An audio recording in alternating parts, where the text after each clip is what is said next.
All right, time I've been waiting for. Welcome back to the channel. We should probably start there. It's time to get going on the competition S15. Yes, I know I have a bunch of competition cars, but this is replacing the BMW. This is the official car to replace the Pro Spec E92. So that means we're taking this one a little bit more serious than the S14. Even though the S14 does have like a winners and a dog box and all that stuff. But this one, this is really what I want. So we're gonna go ham. So right now, car's over here. I already did the strut tower. I took a 14 strut tower, put it in there. I think I have some footage in there. If it's not already out in the video, I'll add it on this video. But yeah, we're gonna get going on this thing.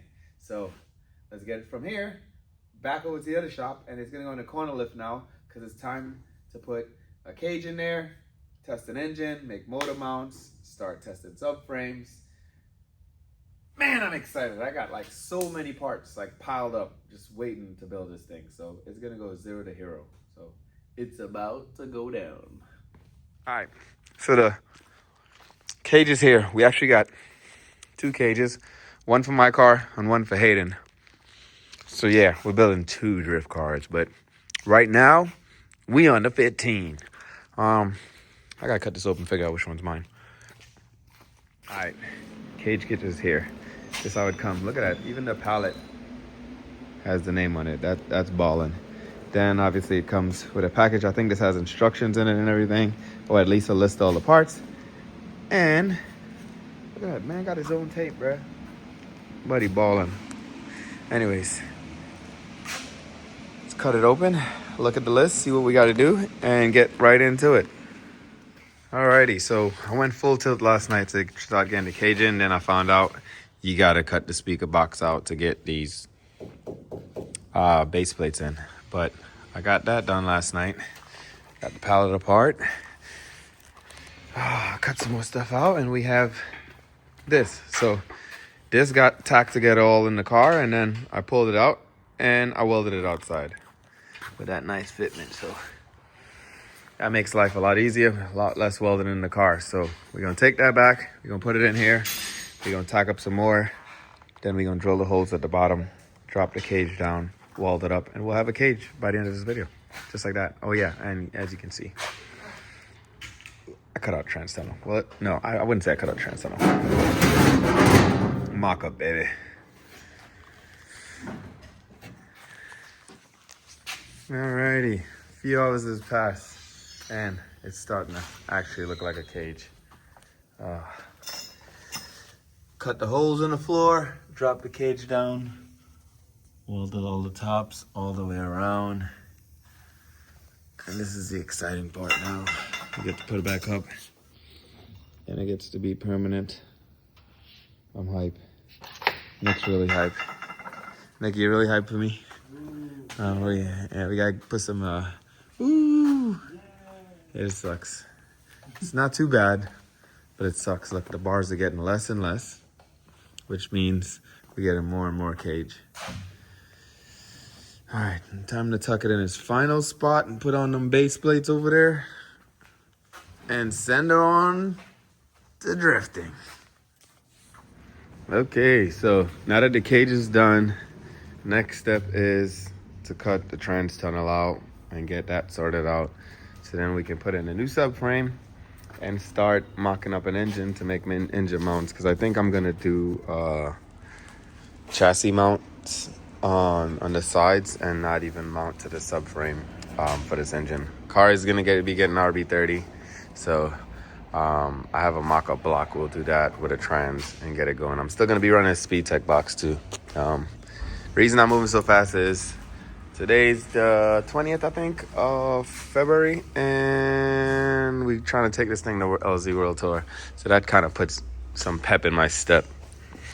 So yeah, we got a lot of work to do in 30 days. About 90% of the parts is here, so we'll get her done. All right, guys, so we've been getting stuff done.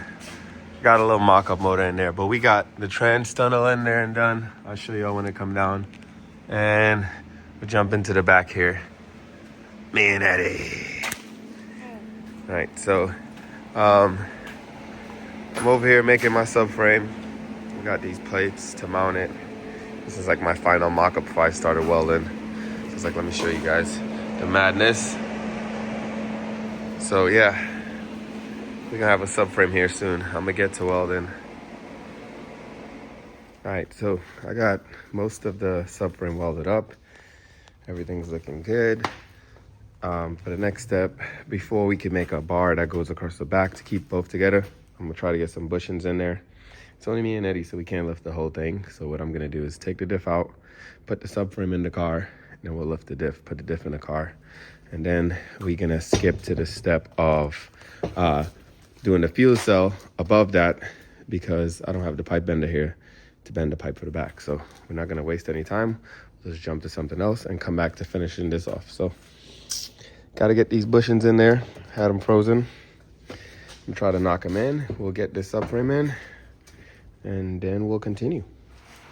All right, so I don't know where we left off on this, but yeah, we've been going ham. Got some steelite in here, prepping this up so we can put the subframe in, because somehow we end up getting ready to rush this thing so we can get world tour. No promises, but we're gonna try to get this thing to LZ World Tour. So Sean is gonna come down and we're gonna go ham, see how far we can get. If we get it to go, good. If not, then we will drive the S14. But you know I like crunch time, so it's now officially crunch time. All right, so I don't record much putting the suspension together, but as you guys can see, we got Wise Fab in the front and Wise Fab in the rear. We got the whole ran complete. We got Wise Fab axles, just everything they got. And of course we got BC coilovers in there when it's quick change, HQB plugging me, you know what I'm saying? So yeah, we're getting there, knocking it out. I'm not gonna do much recording because it's crunch time. We gotta get this thing moving. But you guys see, it looks good. Looks really good. I already got the engine in there to test fit for mock-up. So we can use rear oil pan with the front rack. I'm really digging the front rack ever since I drove the BMW. So I figured why not get front rack on a S chassis. So yeah, we also got new brakes everywhere.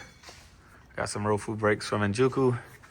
We got front and rear, dual calipers, rotors, everything. And of course, you know, Otegi's still on board. So we're gonna get this thing together. So I'm gonna dig in and I'll update you guys in a bit. Oh yeah, and the Power by Max brakes we throw in there. So all the boxes are starting to come out and go in the car. It's starting to look like a drift car now. Alrighty, here we are. Look at this, another update. This isn't Steelite, it's some type of other paint, but it's stainless steel. Painted, ready to go, ready for an engine. We made some frame rail mounts, brackets and mounts and everything, which I'll show you guys in a little bit. Gotta do a little bit of recess in here for the brake, the clutch master. We're not gonna talk about that. We got a super modified tunnel. Yeah. And then, I mean, yeah, now it's time to start putting it together for the final time. Final time. Another thing we got is we got the 3.2 back out of the BMW. Had to do some modifications to the pan and the intake, which I'll talk about it in the next video. But yeah, 3.2 is going back in the new car. So it's gonna have Nitto 3.2 RB30 in there with a big old GT 401150. So yeah. Hi guys, so that's gonna be the end of the video there. We're gonna start assembling it, which will be in the next video. Like I said, a couple clips back, it's crunch time. So we're trying to get this thing to World Tour, which is literally the next week. And today is Wednesday. Yeah, today's Wednesday, so crunch time. Hopefully I can get this thing running over the weekend. We'll paint it Monday, test it, load it in the trailer, go to LZ World Tour, kill it. Yeah, that's the plan. I'll see you on the next one. Later.